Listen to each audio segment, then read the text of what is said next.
This is Cerebral Cinema. Movies of the mind. It was only a gambler's marker, a promise to pay worth $1,000.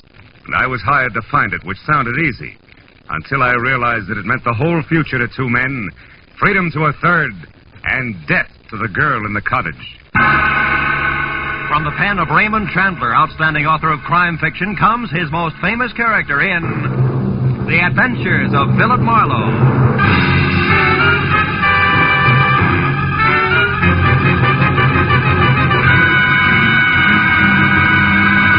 Now, with Gerald Moore, starred as Philip Marlowe, we bring you tonight's exciting story, The Promise to Pay.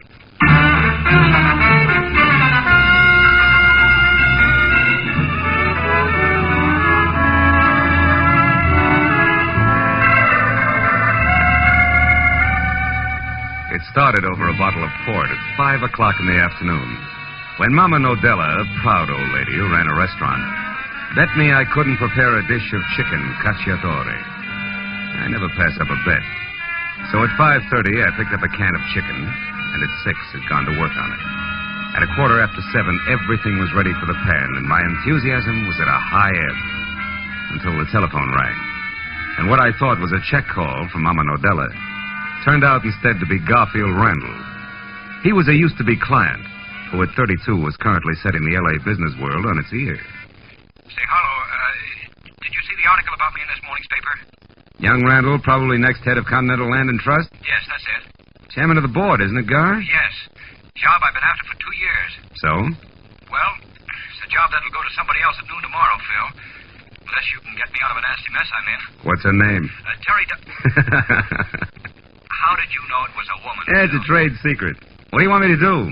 Well, come over here to my place, 91 Laurel Canyon, immediately. I'll explain then. You can make it, can't you, Phil? I mean, now, right away? Yeah, I guess so. Right away, Gar. But it hurts. Arrivederci, cacciatore.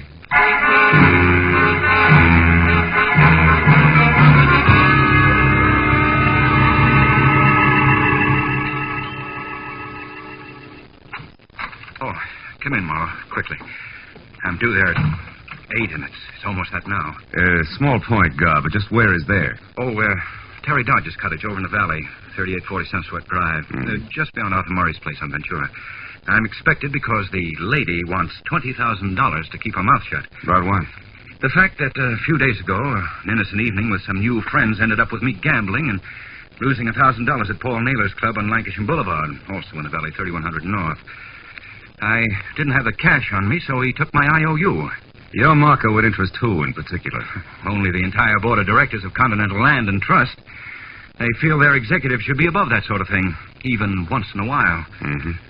And this Terry Dodge, can she prove that you lost 1,000 gambling? Well, according to this message here, yes. Came a few minutes before I called you, together with my picture, which she returned, frame and all. Here. Oh. God, dear, I gave Naylor the 1,000 and pick up your note as requested. But now I'm confused.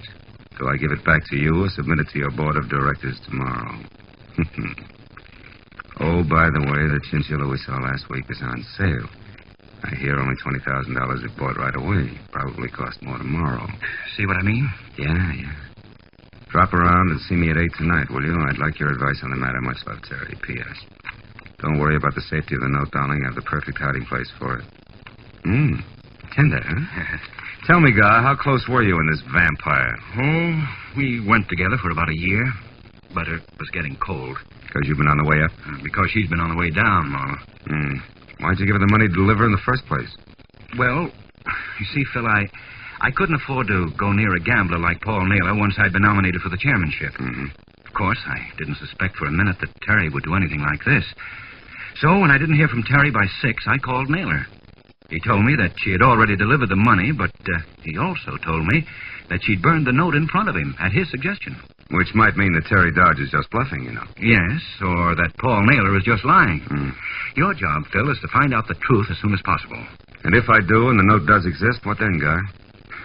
Then I pay. I have to. It's my whole future.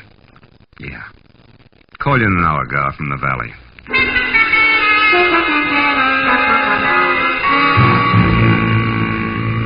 after Randall generously settled the matter of my fee with 2 crisp $100 bills, I got into my car and wound through Laurel Canyon into the San Fernando Valley and Sunswept Drive, where I parked away from number 3840, which was the kind of all-alone green and white ivy-choked cottage that life insurance ads wonder if you'll own when you're 65 and out of work. With one exception. The place was lit up like opening night at a Hollywood delicatessen. And when I got close to the front door, which was half open and splashing bright yellow over the mat-marked welcome, I heard a radio from someplace deep inside, playing slow, sad swing. When I knocked twice and got only more Dixieland for an answer, I walked in, calling Terry Dodge's name out loud as I moved through the empty living room. I couldn't tell why, but even as I said the name, I had the uncomfortable feeling that I was wasting my breath. And a minute later, when I entered the bedroom, I was sure of it. Because there, every drawer, closet, and cubbyhole had been turned inside out. And in the middle of all that, and face up on the carpet, was the still form of a beautiful blonde woman in a black silk hostess gown. The monogram in white over her breast pocket said she was Terry Dodge. The ugly circle of dark red on the side of her head said she was dead. Next to her body, I found the pieces of 2 airline tickets for Mexico City. Beyond that, the brass candelabra that had killed her. I dropped the tickets into my pocket and then went back to the living room and a telephone called my client. But when I reached for it, it went off. Hello? Hello, who is this? Friend of the family. Why? Oh, I'm curious by nature, friend of the family. Now, is Terry there? Yeah. She can't come to the phone right now. Any message? Yeah, there is. Tell her Rip Stranigan wants to talk to, if you don't mind. I don't. Oh, Terry. It's Rip Stranigan. What? Okay. Sorry, Stranigan. She'll have to call you back in a minute and... And what? And excuse me, but an unexpected visitor just dropped in. A beautiful one at that. With a gun. Which she knows how to use very well. The lady was tall with dark eyes and darker hair. It framed her face the color of warm honey, and she was wearing something white and plunging, which from the waist up had all the material in it of the average necktie. Who are you? Rip Stranigan. Mean anything? Only that you're a liar. I've seen Stranigan, and in the first place, Terry's boyfriend's an ex-football player about twice your size. Oh? Also, he's from Texas, and you couldn't be. No.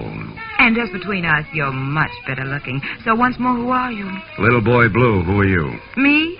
Why, I'm Annabelle, Terry's sister. Always come home with a .38 in your hand? Well, I only use this gun, Mr. Blue, because I thought you were a prowler. Now, with the radio off so you can concentrate, how about the truth? All right. I'm a private detective named Philip Marlowe. Came here to talk to Terry Dodge. When I found the door open and nobody home, I decided to wait. Now I can't wait any longer because I'm late for an appointment. So if you'll tell Terry I called, I'll appreciate it. Good night, Annabelle. Wait a minute before you go, one thing. What's that? You were wrong about being Little Boy Blue. Oh? You're prettier. Good night. My ego sent the lady went for me. But my professional cynicism labeled her local Matahari and suggested that I keep both feet on the ground. So when I was out of her sight at the front door, I tried the oldest trick in the book, which was opening it and then slamming it hard from the inside, which worked. Because when I quietly moved back to where we'd been standing, she was already in the bedroom. And I was glad to hear, surprised at what she'd found there. When she ran back into the living room, her face now the color of wet ashes, grabbed for the telephone and dialed a number that was more than the 3 digits that would bring the police.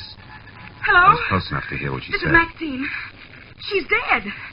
Yes, in her bedroom. And the place has been turned upside down. So somebody else is after that note, too. No. No, only a private detective named Marlowe. Well, he didn't act like it. Said he was waiting for her. I'll tell you all about it later when I see... What? Keep looking. Listen, maybe you didn't understand me. Terry Dodge is dead. She's been murdered. Well, Maxine Rossi doesn't want to be standing around with jam on her face when the police arrive. It's hard on the reputation. Well, all right, one more look around, but believe me, it'll be a fast one. Goodbye. When she hung up and inched back toward the bedroom like it was a snake pit, I headed for the door and kept going until I was outside and over to where I'd left my car parked in the shadow of a huddle of dwarf palms. But then as I was about to get in, what I thought was just another tree reached out with both hands, grabbed me by the lapels, and slammed me hard against the side of my own car. before I could get back onto my feet. What had to be the ex-gridiron great from Texas had both my gun and my wallet out and was smiling with more teeth than I'd ever seen before. Well, the friend of the family is a private detective, I see. Yeah, and the athlete's a scholar. He reads. Shut up, Marlowe. Smart aleck talk won't get you out of this. Now, what were you doing in my girl's apartment? Looking for a blackmailer named Terry Dodge. And before you get all worked up muscles, make up your mind. You want the truth or hot air out of me? You got a lot of nerve, fella. Doesn't answer the question. All right.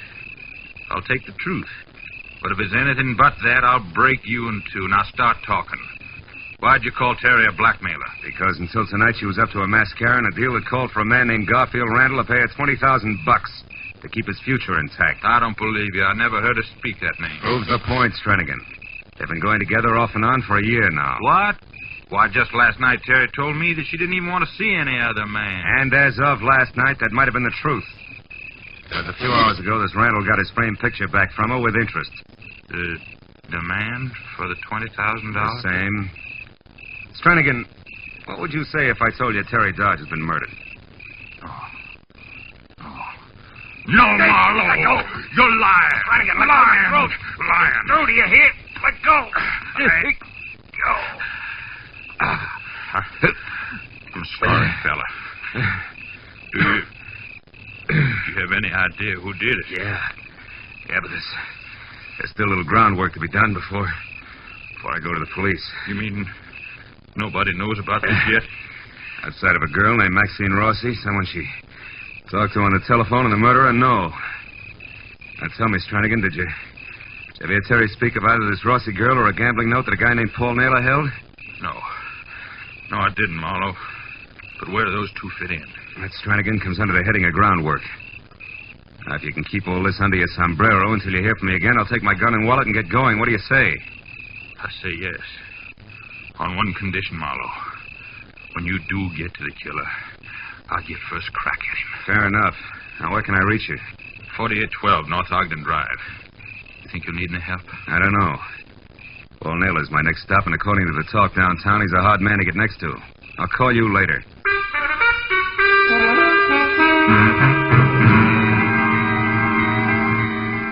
The club Paul Naylor ran out on North Lancashire didn't have a name, but the numbers 3100 were taped with luminous Scotch light. Easy to find. However, unless you knew the man behind the peephole, you were nowhere. So 20 minutes later, when I was out of my car and walking toward the steel-plated back door, I decided that getting in to see the head man of the house had to be approached like that was the last thing in the world I wanted to do. I stayed in the shadows of the building, moved a slow step at a time, until I saw a little oily man in a pink shirt, white knit tie, and fuzzy black fedora nearby notice me. Then I moved faster until I was at the steel door, and so was he, with a .45 in his hand. Lost something, mister? No. I was, what's the gun for? Trespassers. These are private grounds. Oh, I'm sorry. I didn't know that. I'll leave right away. I thought this Never was... mind what you thought. Now get over there, stand very still while I make a phone call inside. Phone call? What for, cops?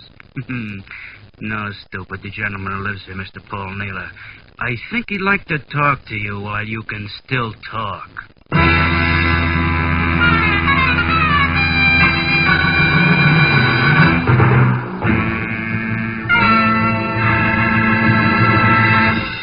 In just a moment, the second act of Philip Marlowe. But first, a man who knows something about cars makes a better driver than a man who's completely blank about what's underneath the hood. And in the same way, a man who knows something about our American economic system is able to be a better citizen than a man who hasn't any idea at all about what makes the wheels go around. Understanding our system of mass production enables one to feel renewed pride in the high standard of living this kind of production has helped provide. And it's understanding, too, that enables us to work at some of our system's defects, like sharp ups and downs in prices and jobs. So read, study, listen. And with all of us working together, we can increase our productivity still further and provide for even wider distribution of benefits. Now, with our star, Gerald Moore, we return to the second act of Philip Marlowe and tonight's story, The Promise to Pay.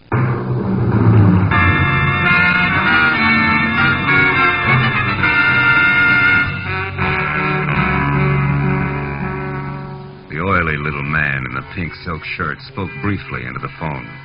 then breathed garlic in my face while his free hand darted neatly inside my jacket. When it came out, it brought my .38 with it. Then he jerked me around, unlocked the heavy back door, shoved me through, and marched me on the business end of his .45 down a strip of blue carpet ankle deep to another door of glossy blonde mahogany. He slammed me face first up against it, and then signaled for an audience. The door swung open. He prodded me. I stumbled into an office of jungle green drapes and pale beige furniture upholstered in leopard skin. The face that peered at me over 8 feet of desktop smiled, from the ears down. From the ears up, it had never known what smiling meant. We have a front door for our friends. I know. That's why I went to the back. I figured I'd pick up an escort there and bypass all that muscular red tape you keep out in front.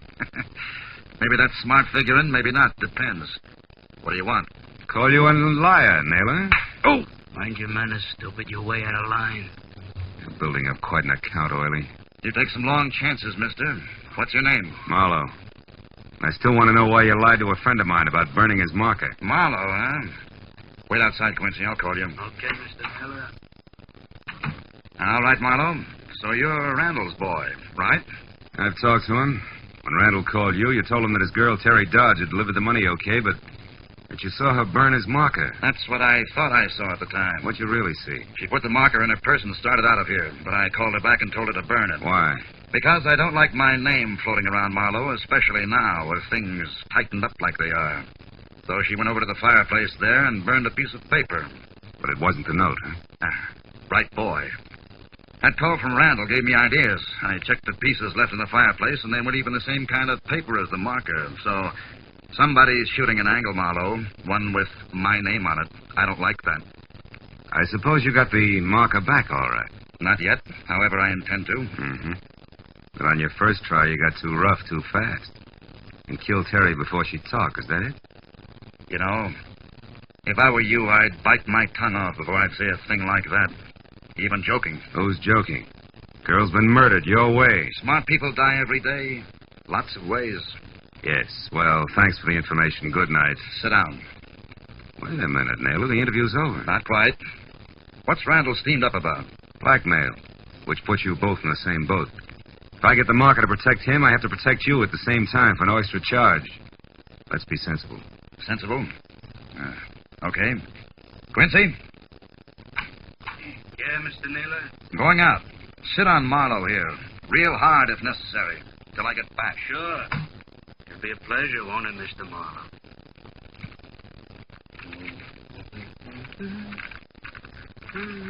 Oily straightened his tie and sat down opposite me, humming to himself. Direct you. Then he unfolded a racing form, tilted his chair back, and apparently forgot about me. He was a perfect setup for a very old gag. Because the two back legs of his chair were perched on the far edge of a green hook rug that I could reach easily. His eyes okayed my request to light a smoke, and then he dropped my matches. When I bent down to get them, I grabbed the rug instead and yanked hard. Couldn't resist, could you, sucker? I'm faster than I look. Come on, I should have known. Well, 100%. Now I got an excuse to work you over. Wait a minute, Naylor will want to talk to me when he gets back, Stooge. You'll be able to talk, only maybe you won't think so good. Get back there in the corner. Go on, move. That's it. Now turn around and face the wall. He kept the .45 pointed at my middle even while he shifted it to his left hand. Then he dipped his right into the side pocket and brought it out, clenched around an ugly set of brass knucks. There was a tight knot in the pit of my stomach as he started toward me. I just made up my mind to try for his gun regardless when I heard it.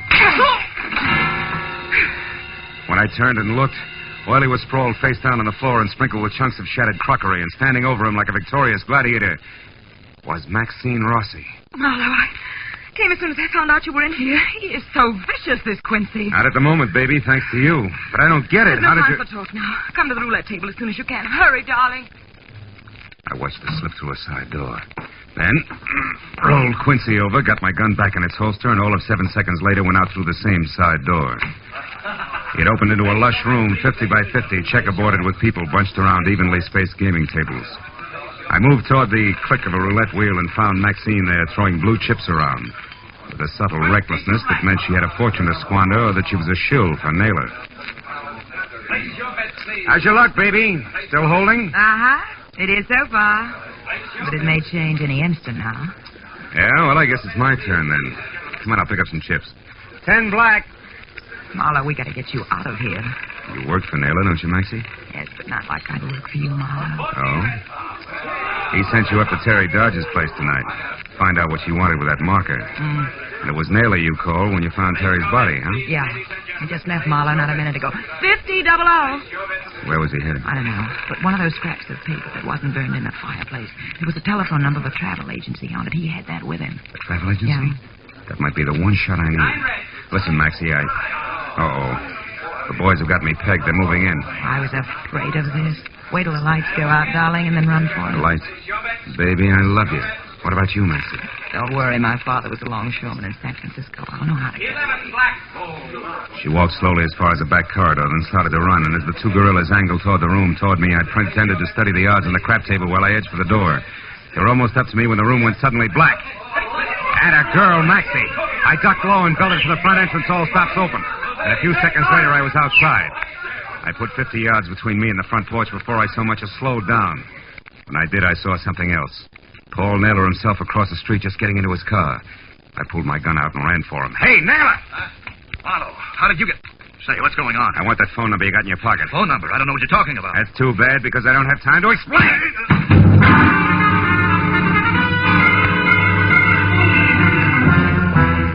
It was 5 minutes and all of 5 miles later when I stopped at a gas station and climbed into a phone booth to call the travel agency number on a half-burned piece of paper that I'd taken from Paul Naylor.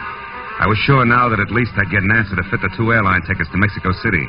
But the girl who answered the phone exploded that dream with her opening line. Good evening, Canadian and Northern Railway Agency. Hannah. It didn't make sense. On a hunch, I shot a girl the description of Terry Dodge and hit pay dirt on the first try. A woman who matched it had made a reservation that afternoon to leave for Canada at midnight alone. But then the girl asked me a question. And the answer to that made my next stop my client as fast as I could get there. The drive into Laurel Canyon and up the twisting trail they call the road put some new gray in my hair. But before I got to Randall's house, I pulled over, parked, and climbed the rest of the way quietly on foot. A long, brown convertible that wasn't Randall's squatted under the bushes beside the house. I crossed the patio and went in through an open window. I could hear voices, so I inched along the back hall to an open study door and listened. And don't try anything cute, buddy, or I'll break you in two, and I mean it. Well, what do you say? Give me the money and I'll give you that marker. Well, How do I know you've got the marker? Where did you get it? I killed that double-crossing girlfriend of ours, sweet Miss Terry Dodge, to get it. That's where. What? You mean Terry's dead? Yeah. We were pulling this deal together and then going to Mexico. But she got greedy, was going to get the money and take off for Canada alone. So now I'm doing it alone. Get the dough, Randall. Time's short. Wait, I want to see the marker first. Well, sure. Hand me that picture there. That's right, pretty boy. The one Terry sent back to you today. Well, come on. All right. Here. Thanks. Hey, what are you... What? The marker. It was behind my picture all the time. Yeah, Terry was real smart. And so was that blabbermouth Marlowe. He tipped me off to the whole thing when he told me Terry sent this back to you today. The marker wasn't anyplace else, so it had to be here. And here it is, Randall. All yours. For $20,000. No, I won't pay it. I had to pay Terry blackmail for that note, but I won't shield the killer. All right, Randall, have it your way. But I'm walking out that front door, and that means I gotta leave you dead on the floor. Randall, Doc! Not this time, Marlowe!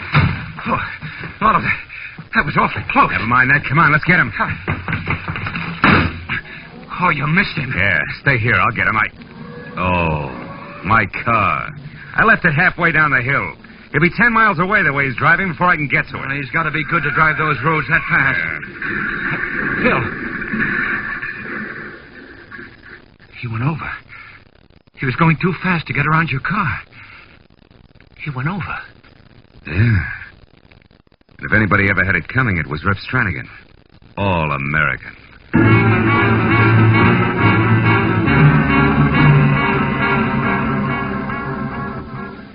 By the time we got down to the crash, the canyon was swarming with people. An ambulance and 2 prowl cars whined in, and 30 minutes later, the mess was all cleaned up. The police verdict was speed on a dangerous road, and the doctor's forecast was DOA. So Randall and I went back to his place and spent another 30 minutes over some much-needed brandy while I told him everything that had happened. Great Scott. And it seemed like such a simple thing, Phil. Pay a gambling debt and get the marker. Yeah. Hard to realize all this happened just because of that. Well, that plus the fact that you let a pair of nasty characters get you in a spot. Yeah. It's also hard to believe that they're both dead now and it's all over. And you did a wonderful job, Phil. I had some wonderful help from Miss Maxine Rossi. There's a kid with lots on the ball, believe me. Say, do you think she got away from Naylor all right? With her talent, you can count on it. But just to play safe, I'm going to let Mr. Naylor know it's hands off, or I'll see his joint ripped wide open. I'd sure like to help, but I've just sown my last untamed oat. Yeah, I think so. Well, you're in good shape now. Boys at headquarters are reasonable. I'll run along and tell them what they need to know. Okay. Oh, Phil, just one thing first. When you called the agency, the Canadian Railway, you said the girl there asked you a question, and that's why you came up here so fast. What did she say? Oh, she wanted to know if I was the tall gentleman from Texas with the nice teeth who had inquired earlier about the ladies' reservations. And he got all upset, which, of course, could only mean Rip Stranigan. And that explained the tickets from Mexico, the murder, the ransacked house, and all the rest of it. Oh, I see. You know, the more I think about it, Gar, the luckier you get. Good night. Happy board meetings.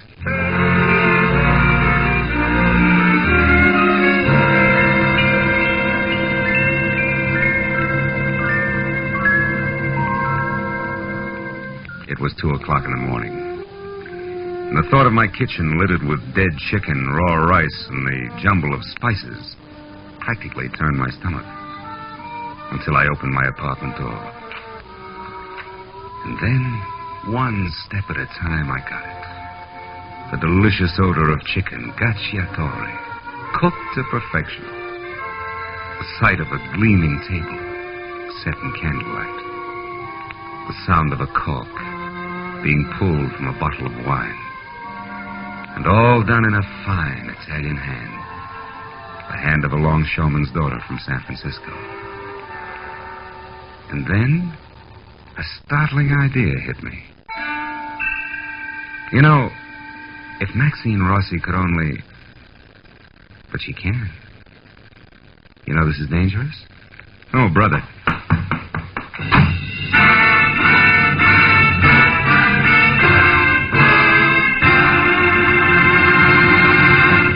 The Adventures of Philip Marlowe, created by Raymond Chandler, star Gerald Moore, and are produced and directed by Norman MacDonald. Script is by Mel Donnelly, Robert Mitchell, and Gene Levitt. Featured in the cast were Bill Johnstone, Betty Lou Gerson, Barney Phillips, John Daner, and Jack Crucian. The special music is by Richard O'Runt.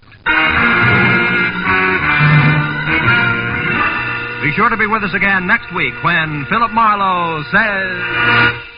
When it started, the tide was high on the San Pedro waterfront, and a hot-tempered kid had murder on his mind. But there was a knife at my throat, a beating under the piers, and a corpse on the beach before the tide went out again. And the kid was finally stopped.